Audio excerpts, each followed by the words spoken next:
Hello friends, जय Jagannath. Welcome to my channel art Deepshikha lifestyle.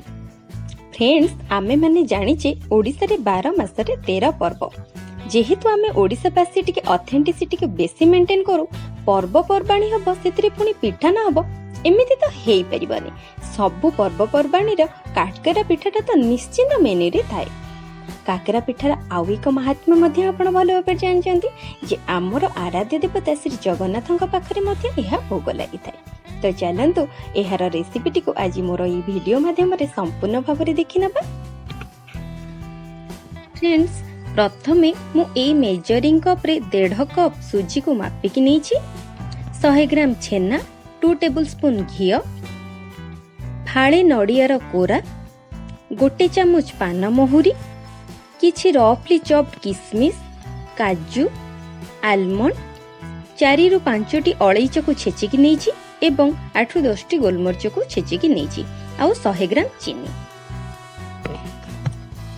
तो friends, प्रथमे आमे काकेरा पिठा पई एहार पूरटी को प्रस्तुत करिबा।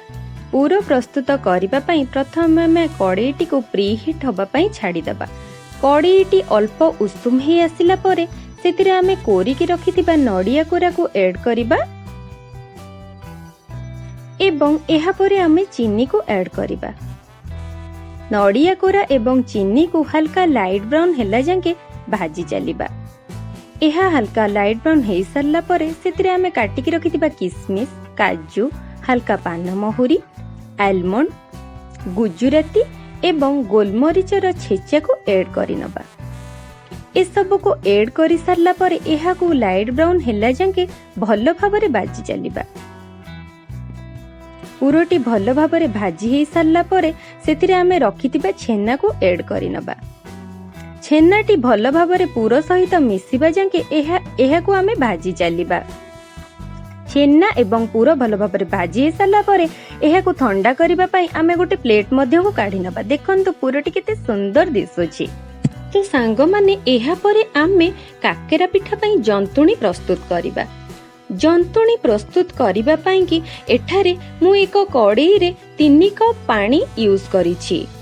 मु एठारे सेई कपटी यूज करिछि जेउ कप रे मु मापी करी 1.5 कप सुजी नेइथिली। आपण जेतिकी सुजी नेबे सेई अनुसार तार द्विगुणा पानी यूज करिवे। एहा परे मु एथिरे स्वाद अनुसार किछि लूण को ऐड करिछि। 2 टेबल स्पून चीनी मु एठारे ऐड करिछि। आपण माने चाहिले चीनी को स्किप करि परिबे। एहा परे मु एथिरे किछि पान महुरी ऐड करिछि एवं जंतुणी रे बास्ना भलो आसीबा पई कि मु एठारे 1 टेबल स्पून घी यूज करछि। आपण माने चाहिले घी को स्किप करि परिबे। एहा परे मु पान महुरी एवं घी को भलो भाबरे किछि समय पई फुटिबा पई छाडी देछि। पानीटी हल्का फुटी गला परे एथिरे आमे सुजी को धीरे धीरे ऐड करिबा एवं बारंबार एहा को गोळेई चलिबा। एहा को बारंबार गोळेइबा द्वारा एथिरे लम्प्स पड़े नाही एवं सुजीटी सॉफ्ट मध्य हुए। आपण माने एहा को बारंबार चलेई चलिबे जो पर्यंत सुजीटी भलो भाबरे सिझी नाही एवं एथिरु सबु पानी रिड्यूस हे नाही। पानीटा भलो भाबरे सुजी सहित एब्जॉर्ब हे गला परे एहा को ठंडा करिबा पई आमे गोटे प्लेट को एहा को ट्रांसफर करि दबा। जंतुणीटी भलो भाबरे ठंडा हे गला परे सेति गोटे छोटो चामच रे 1 ରୁ 1.5 टेबल स्पून घी यूज करिबी एवं एहा को भलो भाबरे मिसेई की चकटी नेबी। एहा को आमे भलो भाबरे सॉफ्ट हेला जांके जंतुणी को चकटी चलिबा। देखंतु एठारे जंतुणी केते भलो भाबरे सॉफ्ट हे जाईछि। एहा परे हल्का घी को मु एपरि भाबरे पापुली रे स्प्रेड करनेबी एवं ठंडा होइथिबा जंतुणी रो किछि आनी हातरे एहा को आउ टिके सॉफ्ट कला जांके चकडी नेबी। डोटी भलो भाबरे सॉफ्ट हे गला परे एहा को मु एक गिनार शेप देबी एवं एथिरे मु 2 ରୁ 2.5 टेबल स्पून रो पूरो को यूज करिबी। आपण आपणक शेप अनुसार पूरा यूज करि परिबे। एहा परे मु एई पिठाटी को एंटी क्लॉकवाइज गढ़ी चलिबी एवं एक्स्ट्रा जंतुणी को एथिरु बाहर करि नेबी ताकि गोटे पट मोटा न हो जाऊ। एहाकु आपण से पर्यंत गढ़ी चलिए जो पर्यंत बोथ साइड रे किछि क्राक आसीबनी। देखंतु पिठाटी केते सुंदर भाबरे गढ़ी हो जाइछि।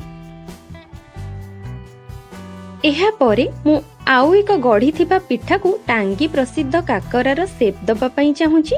तेणु एहाकु मु भल्ल भाबरे गोटे सेप दे देइछि। देखंतु आपण माने आपण मानक हिसाब रे सेप दे परिबे। मु जेतेक जंतुणी नेइथिली सेथिरे केते सुंदर भाबरे मु काकरा गुडा को गढ़ी नेइछि। तापरे आमे किछि तेल को कड़ाई रे गरम होबा पई छाड़ दबा। एहा परे मु एक चटुरी किछि तेल यूज कली एवं काकरा पिठा को सेथिरे रखी तेल रे छाड़ी देली। मु एटा इति पई यूज करूछि काहे कि ना तेल हाथ को न छिड़कू। आपण माने चाहिले डायरेक्ट तेल रे काकरा को पके परिबे। एहीपरि भाबरे गोटे गोटे गढ़ी रखिथिबा सबुतिक काकरा को मु तेल रे धीरे धीरे ऐड करि नेली। 2 ରୁ 2.5 मिनिट परे काकेरा रे हल्का लाइट ब्राउन कलर आसिला परे एहा को आमे ऑपोजिट साइड को धीरे धीरे लेउटेई देबा।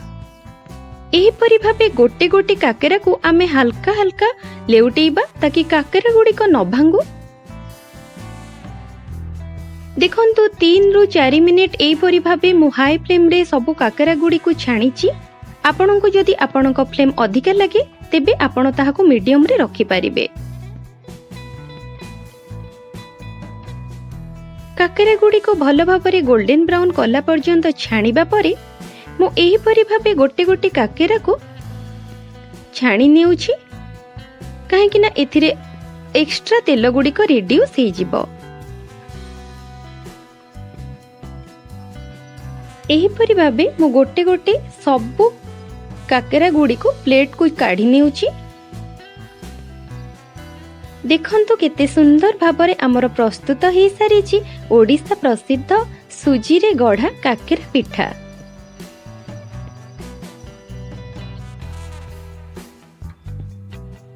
सांग माने एबे देखंतु मु ए काकेरा को गोटे भल भाबरे भांगी के आपण माननकु देखौछि केते सुंदर भाबरे पूरा रे भरपूर प्रस्तुत हेछि सुजी रे तयारी काकेरा पिठा। जदि आपण माननकु मोर ए भिडियोटी भल लागि थाए ताहले कमेंट माध्यम रे निश्चिंत जणाइबे। भिडियोटी को लाइक करिवे, बहु मात्रा रे शेयर करिवे एवं आगो को एई भली किछि नुवा रेसिपी आपण माननक पई नै आसीबा पई मोर चैनल टी को सब्सक्राइब करी मते एनकरेज निश्चिंत करिवे। रही